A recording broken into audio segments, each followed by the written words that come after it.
Jean-Marc Allègre, bonjour.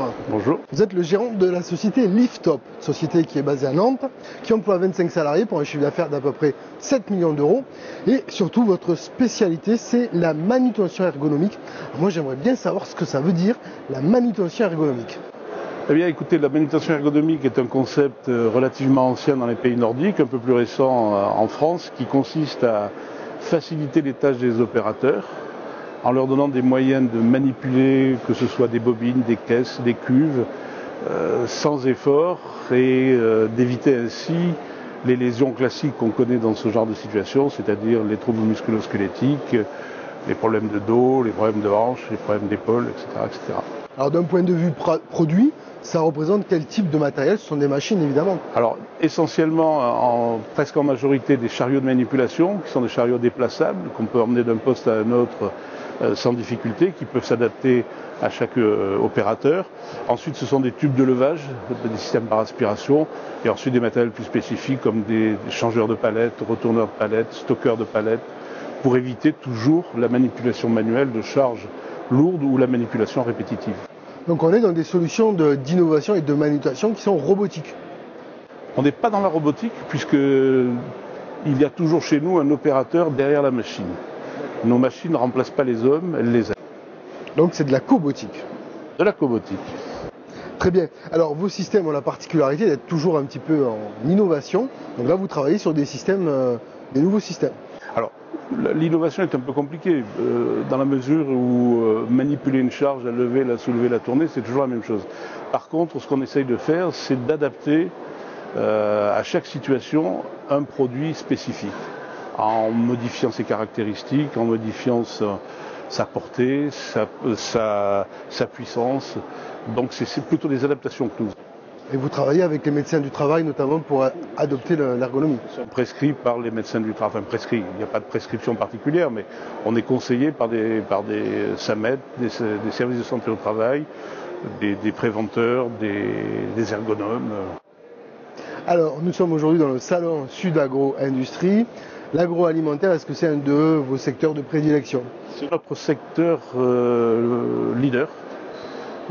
Juste devant la pharmacie, la cosmétique, mais de notre position géographique initiale qui était la Bretagne et les Pays de Loire, on est dans une clientèle d'agroalimentaire essentiellement. Aujourd'hui, ça représente à peu près 30% de notre chiffre. Donc un tiers du chiffre d'affaires avec l'agro-industrie. Avec l'agro-industrie, l'agroalimentaire. Oui. Et un secteur intéressant, la région Occitanie en tout cas vous offre de nouveaux marchés. On est représenté, nous avons une représentation en Midi-Pyrénées qui est assez efficace et efficiente. Très bien, quels sont vos prochains relais de croissance? Alors la croissance organique, puisqu'on a démarré à 500 000 euros de chiffre d'affaires en 2007 pour arriver aujourd'hui à 7 millions. Donc on a une croissance organique importante, mais on se penche vers la croissance externe. On a repris récemment un de nos confrères qui était spécialisé pour les charges plus lourdes, puisque nous on s'arrête en général à 300 kg. On a repris une partie d'un de nos sous-traitants et là on est sur une opération de croissance externe dans le Benelux. D'accord, donc ça vous permet également d'adresser aussi un marché un peu plus européen ou en tout cas international. On travaille aujourd'hui sur la France essentiellement, sur la Suisse et nous avons aussi une joint venture à Casablanca où on travaille sur tout le Maghreb. D'accord, alors pour terminer, j'aimerais à votre avis sur ce qu'on appelle un appareil de science-fiction, qu'on voit beaucoup dans les films, c'est ces fameux carcans ou exosquelettes avec bras robotisés. Est-ce que vous y pensez? Est-ce que c'est quelque chose qui est réalisable? C'est une idée formidable, techniquement très avancée, mais pratiquement un peu compliquée à mettre en place. On travaille en collaboration avec le leader national des exosquelettes qui veut adapter ce genre de système sur nos chariots.